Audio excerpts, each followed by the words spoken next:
I've always said that if you want to see someone's true face, wait for their moment of greatest triumph. That's when the mask slips. That's when they think they're untouchable. The air on the rooftop of the Meridian was thick with the scent of expensive lilies and the kind of self-congratulatory chatter that only exists in Manhattan's elite circles. We were there to celebrate my daughter, Madison, summa cum laude, Ivy League honors. The kind of achievement that should have made any father swell with pride. Jeffrey stood at the head of the table, his crystal flute catching the glow of the sunset over Central Park. He looked every bit the successful developer, the man I had spent 30 years building from the ground up. Then, he cleared his throat. The room went silent. "I've decided to start a new life without you," he said. He didn't whisper it. He didn't pull me aside. He said it to the room. To our daughter. To the friends we'd known for decades.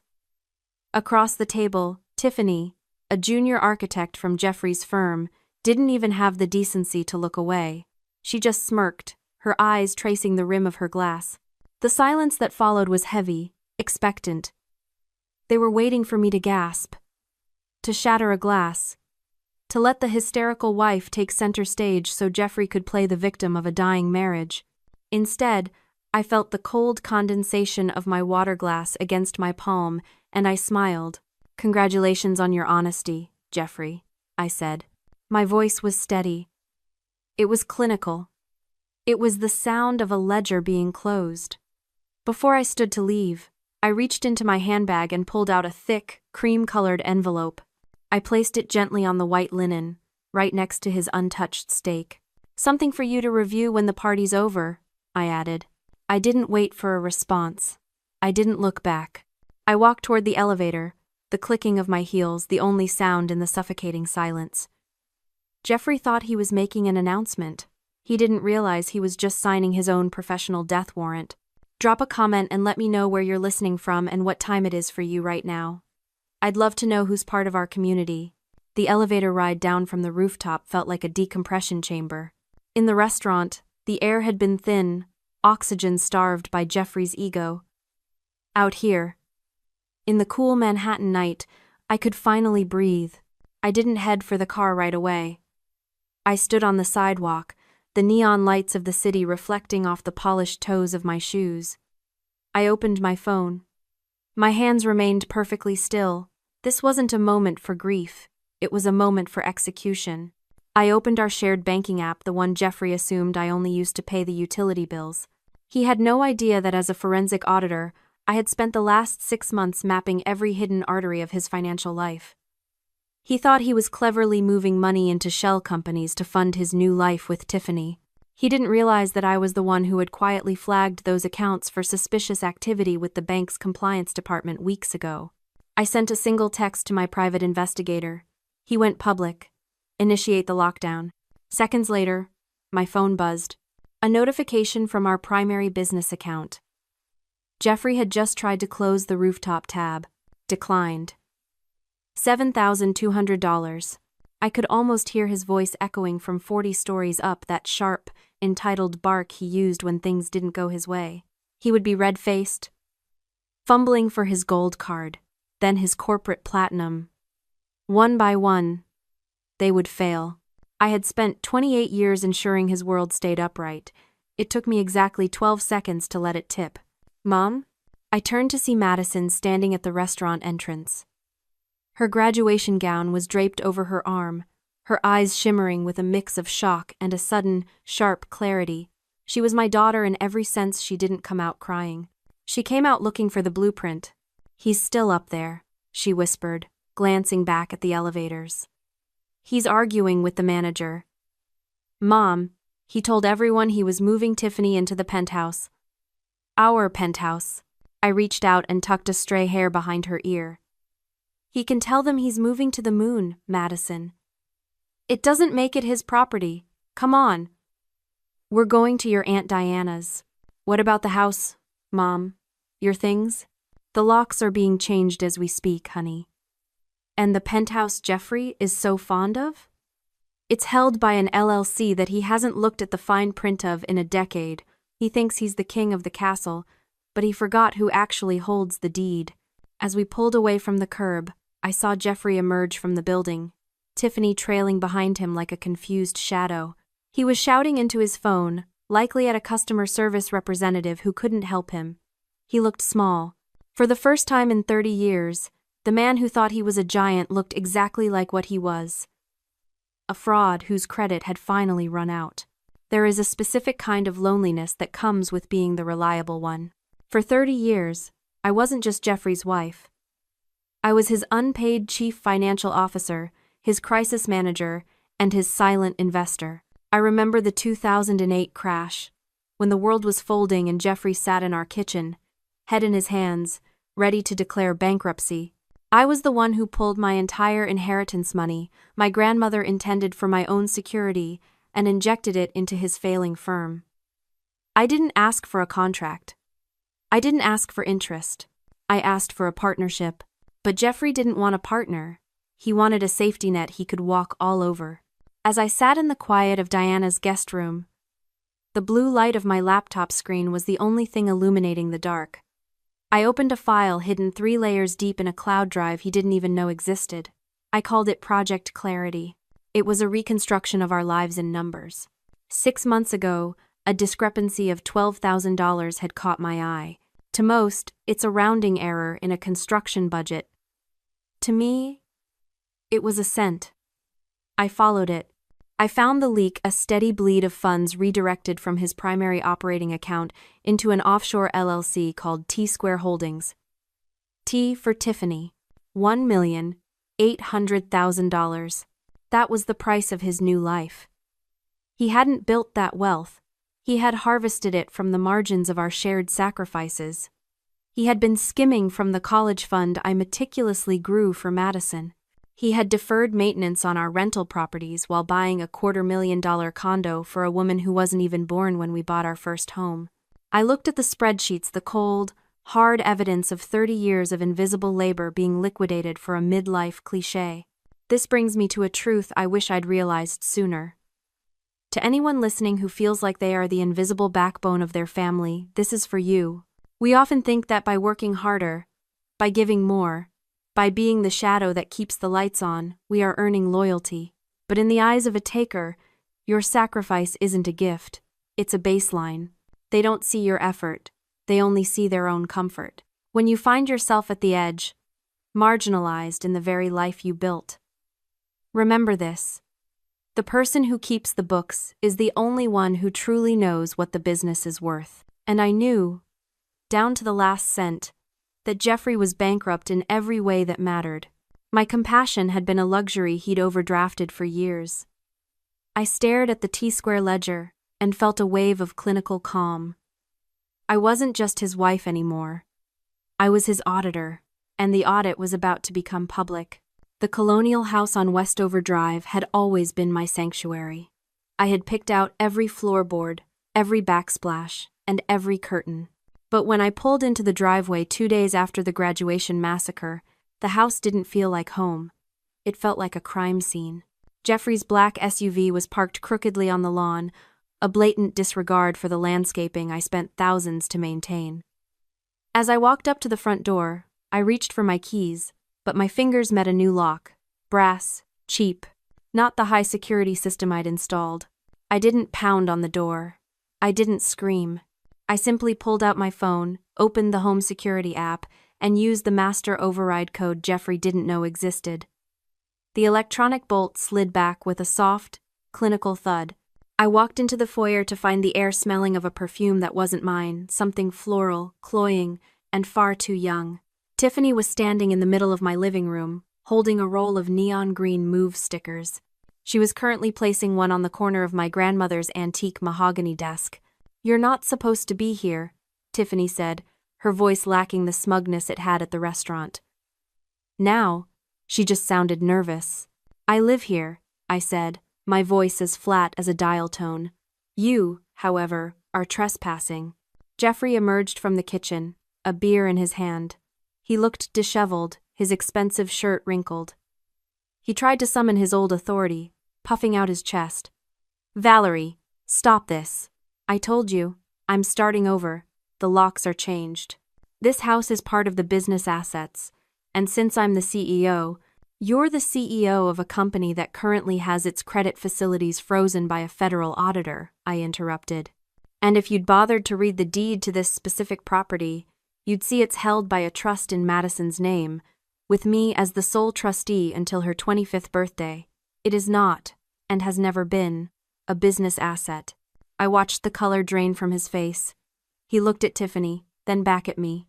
He was like a man who had built a skyscraper on sand and was just now feeling the tide come in. You can't do this, he stammered. I have nowhere else to go. The accounts. The bank said they're under review. They are, I said, walking toward the desk and peeling the green sticker off the mahogany. I crumpled it into a ball and dropped it into the trash. And until that review is complete, you are a guest in my daughter's house.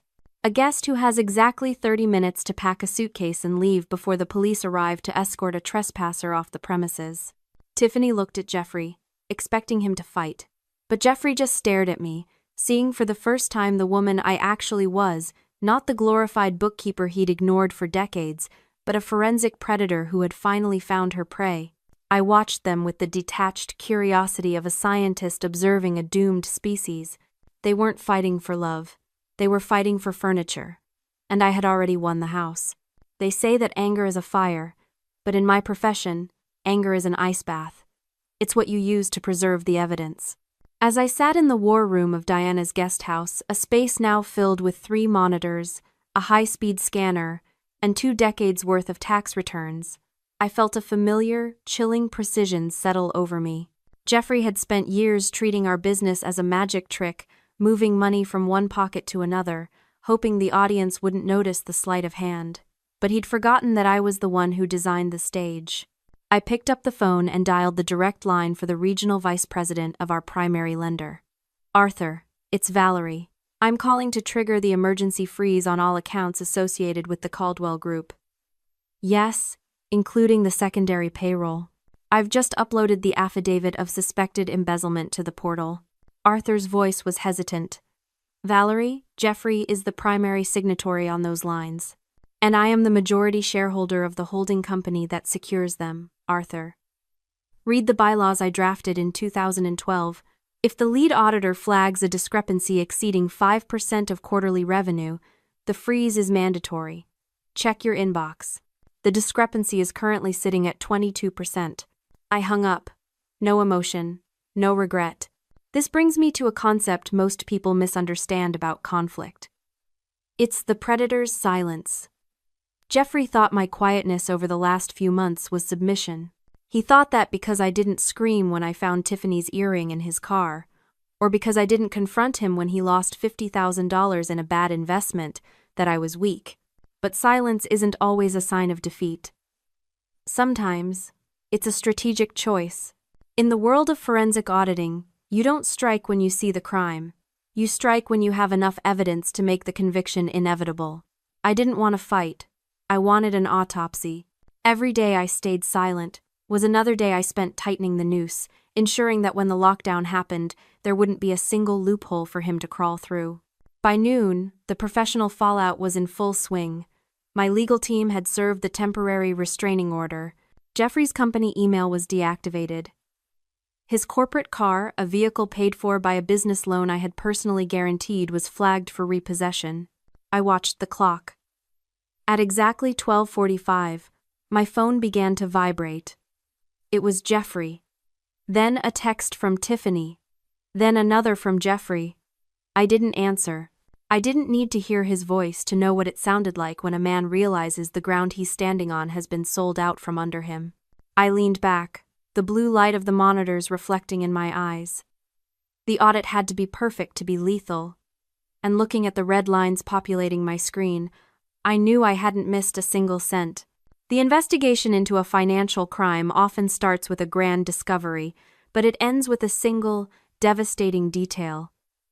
For me, that detail was a loop in the letter V. I was sitting in Diana's guest room, the clock ticking past midnight, when I opened the scanned PDF of a small business loan Jeffrey had taken out 4 months ago. $400,000. The signature at the bottom read Valerie Caldwell. At first glance, it looked perfect. The slant was right. The pressure seemed consistent. But Jeffrey had forgotten one thing. I am a forensic auditor. I spend my life studying the tiny, subconscious habits people leave behind in ink. I zoomed in 400%. There, in the middle of my first name, was a hesitation. A tiny, microscopic tremor where the pen had lifted and reset. It wasn't my signature. It was a tracing. Jeffrey hadn't just moved money. He had committed a federal crime. He had forged my name to secure a loan that put our personal assets and my professional license on the line. He wasn't just leaving me. He was planning to leave me in a prison cell of debt while he sailed away with Tiffany. Just as the weight of that realization began to crush my chest, my phone buzzed with an incoming file from an unknown encrypted address. I opened it. It was a spreadsheet titled Actual Debt. And the sender? It was an old alias Tiffany had used in college. The kill shot didn't come from my research. It came from the mistress.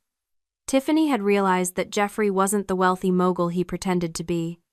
She had seen the collection notices I'd started triggering. She realized she was hitched to a sinking ship, and like any opportunist, she was looking for a lifeboat. The file she sent contained Jeffrey's private ledger, the real one. It showed that he didn't have $1,800,000 hidden away. He had lost most of it in high-risk gambling and bad land deals. The money he moved for her was already gone, spent on interest payments for the forged loan. He was a hollow man, a facade of success built on a foundation of lies. I didn't feel vindicated. I felt a cold, hard resolve. Jeffrey thought he was the architect of a new life, but he'd only succeeded in building a cage, and I was the only one with the key. I didn't need to destroy him. I just had to show the world exactly what he had drawn. The office of Caldwell Financial Transitions was quiet, the kind of quiet that precedes a controlled demolition.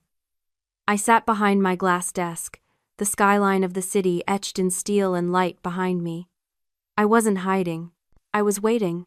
When Jeffrey burst through the double doors, he didn't look like the man who had stood atop the rooftop bar a week ago. His suit was wrinkled, his eyes were bloodshot, and he had the frantic, sweating look of a gambler who had just realized the house always wins. Tiffany wasn't with him. He was alone. "Valerie, you have to stop this," he choked out, leaning heavily on my desk. "The bank. They've called in the loans. All of them. They're saying there's an investigation into the small business credit line. They're talking about fraud, Val. Federal fraud. I didn't invite him to sit. I didn't offer him water. I simply tapped a key on my laptop. A recording began to play. It was the audio from the hidden security camera in our old living room, captured the night he moved Tiffany in. "Valerie trusts me completely." Jeffrey's recorded voice bragged, dripping with a smugness that now sounded pathetic. "She's a glorified bookkeeper, Tiff. She sees the numbers I want her to see. She's her own worst enemy because she's too loyal to look closer. That's her weakness." I paused the recording. The silence that followed was deafening. "I wasn't too loyal to look closer, Jeffrey," I said, my voice as cold and precise as a scalpel. "I was just waiting for you to finish digging the hole. You see, this is the illusion of the empty wallet. You thought your power came from your name, your SUV, and your ability to stand at the head of a table. But you forgot that those things were built on my credit, my inheritance, and my labor. You mistook my support for your own strength." He sank into the chair, his head in his hands. "I'll lose everything. The firm, the reputation. I'll go to prison." "You already lost it," I replied. "The moment you forged my name, you ceased to be a businessman.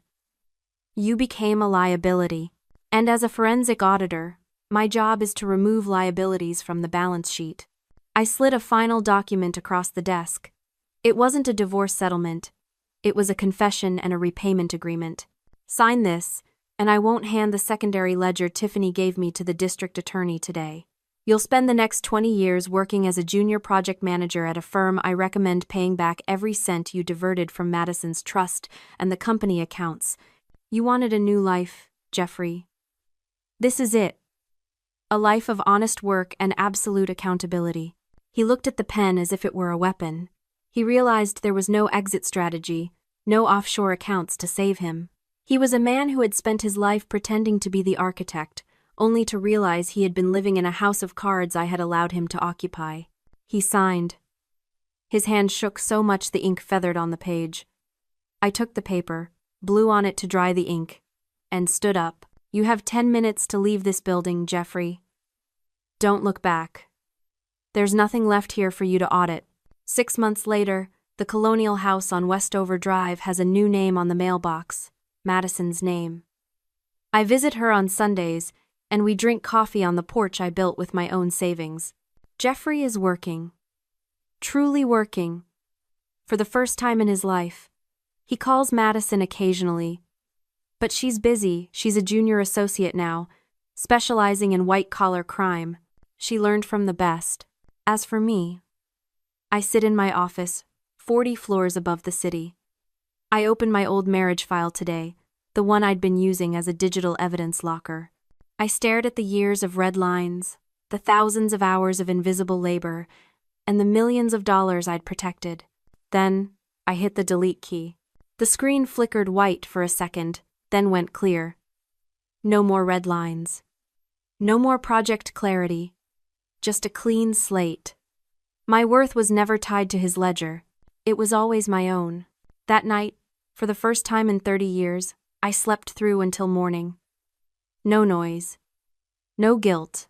Just the quiet peace of a balanced account. If you've ever been underestimated by someone you built up, type sovereign in the comments. Share this with one person who needs to remember their own power.